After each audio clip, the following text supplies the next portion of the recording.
I have actually got your bio there. It's about 3 pages long, the one that I received. So Neil is Immediate Past President for the Planning Institute of Australia and has recently finished his role as the CEO for the ACT Planning Authority. And we've asked Neil to speak on his experiences in governing in trying times through his experience in Canberra. Thanks, Sonia. I'm going to take a slightly different tack in as much as I'll be a bit broader in my interpretation of governance and not necessarily link it to a particular event. But nonetheless, whilst this is Australian-centric in many respects, just as with the 2 previous presentations, there are always lessons in this for all of us. It's also very difficult when you're talking about governance as a subject to find a slide that's appropriate. So this slide will remain most of the way through this. I did contemplate putting up the photograph of Julia Gillard kissing Kevin Rudd, just to drill home the whole issue of how important governance is to the Australian society and way of life, but went for something slightly different. I also think it's interesting, just given the topic, governing for trying times, it's a bit of an open invitation, isn't it, to ask a planner to potentially design a form of governance required to face the challenges of the 21st century. Alternatively, it could be a career-limiting move, depending on what I say.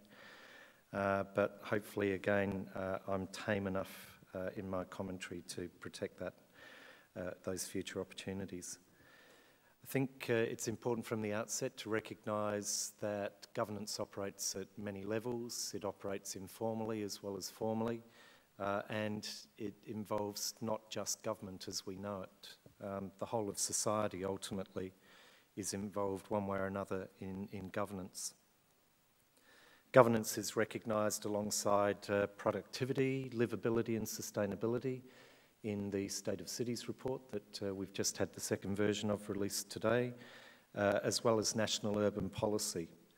So I think it's important to reflect on the fact that at the national level and in those documents, governance is recognised as one of the key issues in the performance of our cities. We talk about the wicked problems, and what we note about these is their scale, their disrespect for borders, and their interdependencies. We can also see from these the potential magnitude of their impacts if strategic long-term interventions are not made, whether it be climate change, population growth, food security, global finances, natural disasters, the list goes on.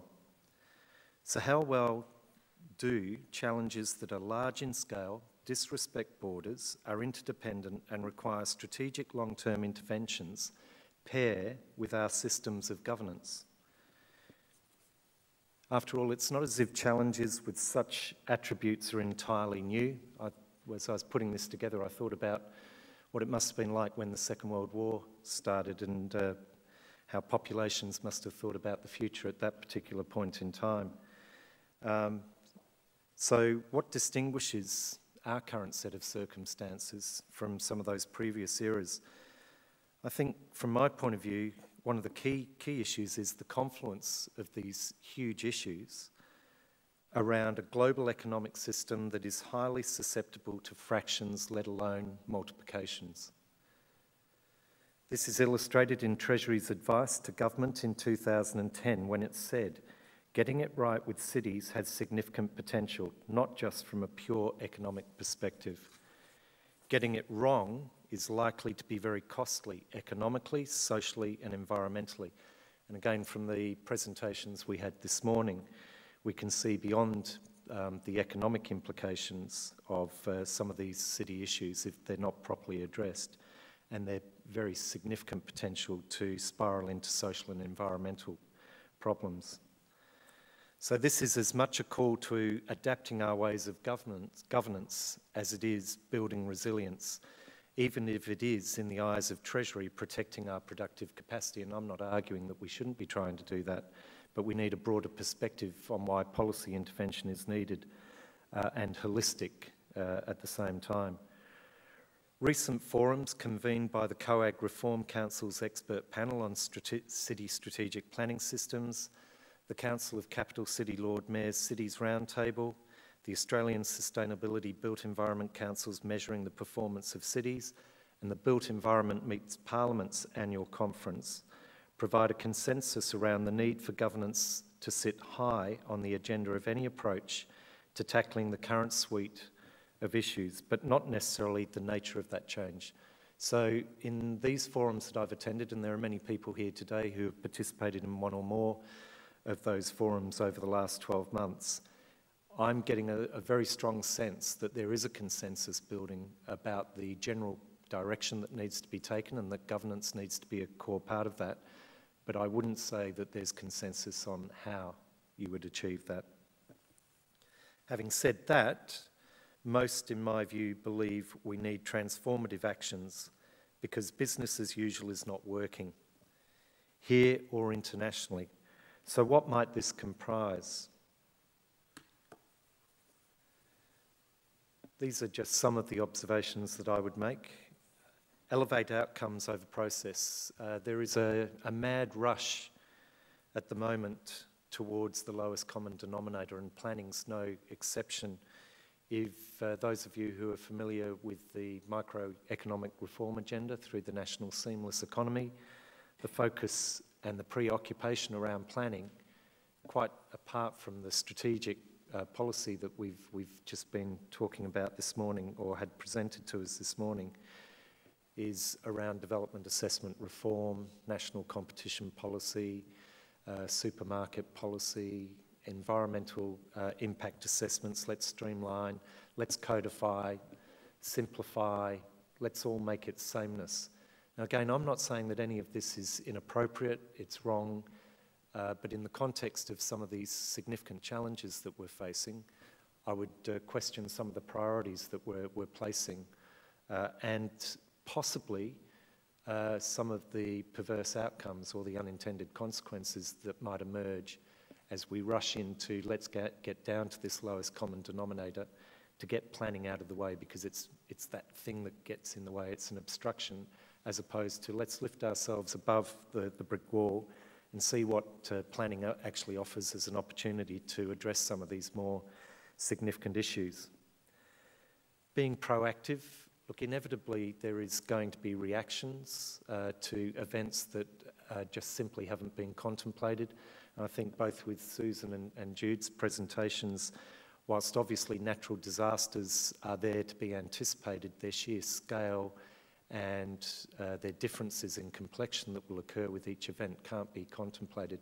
So there'll always be an element of reaction, but you could see from both presentations there was an element of preparation in place through legislation, through national emergency response plans, those sorts of things. So trying to get on the front foot is a key part of any governance changes that are appropriate or necessary for tackling these big issues. Being participatory, identify the trade-offs, and this is increasingly an issue that I'm seeing being debated around Australia as we get resistance from communities. And again, some of it entirely justified. On other occasions, and very often, it's because the community just doesn't understand and it's fearful of change. So we need to be far more effective in our engagement strategies, and that's got to occur at the earliest level of the process of change, whether it's a new strategic plan, the implementation of a major piece of infrastructure. To get the community engaged in that strategic level enables you then to justify potentially some of those other processes being altered down the track where the community has less opportunity to participate if you're delivering in accordance with the agreed strategy and policy, bearing in mind you're never going to get everyone to agree on all of this. Working between and across governments. So whilst collaboration and partnerships are absolutely critical and they extend beyond government, so the non-government sector with the community and with industry, it's vitally important that we have better relationships and collaboration between governments and within governments, so the agencies that operate within those governments. Conscious and evidence-based decisions. what I mean by that, and we heard again this morning about the importance of building an evidence base in order to be able to establish policy, is making a very conscious decision about something based on the evidence that you've collected. And I'll just give two examples. No doubt people will have different opinions to me on this, but I'm watching a lot of feel-good gestures being made by governments at the moment around the issues of climate change and sustainability. Two that stand out for me are rainwater tanks and photovoltaic cells at a domestic scale. Now, all the evidence I've seen and read would suggest that that's highly inefficient. It's an inefficient use of our money. Most people don't appreciate when they're buying into that technology, not that it's highly technical technology, that they've got a maintenance regime they're going to have to deal with in 10 to 20 years' time, and that if in fact we industrialised and scaled up the application, so still using solar technology, still using recycling of water or stormwater harvesting, if we applied at a different scale, industrialise it, potentially bring utilities in to deliver it, we can get better economies of scale out of that process. Being egalitarian and inclusive, and Christine certainly made it a point of this on a couple of occasions in her presentation, we're seeing nationally, well, more internationally than nationally, a strong resistance and active revulsion against some of the excesses of consumption that are occurring around the world, the view that this should be shared, and if left to its own devices, has the potential literally to spill over into what could be classed as revolutionary activities, and certainly the Arab Spring is an example of that. Planning policy beyond the electoral cycle, I'm stating the obvious, but we often talk about the fact that the political process tends to lock policy into delivering outcomes within that time frame. Again, I was very encouraged by the commentary from Minister Albanese today, which was very much couched in terms of the longer term. Consolidation for capacity and consistency rather than fragmentation. Now, I'm talking about all scales and levels of government, but particularly local government. That does not mean I'm anti-local government. I think local government plays an essential role. Susan gave the example of Auckland. My own experience in local government was with the Geelong City Council, where we amalgamated from 7 into 1 under Jeff Kennett. We've got the Queensland experience. When we're talking about the scale of issues and the complexity of issues we're dealing with and the complex systems of cities, have we got the scale right for local governments across Australia to deal with those issues? And bear in mind, local government in some locations, if I look at metropolitan Sydney hasn't evolved for a very, very long time, yet everything around it has. So you've got something like 38, 40 metropolitan councils you're trying to get to coordinate a metropolitan strategy with. Is that the right solution? In the context of governance, my personal view is no. No doubt Clover Moore would shout me down. Land economics and the ecology of cities with their numerous systems need to be better understood by governments, agencies and the community. So education is a key part of the governance process.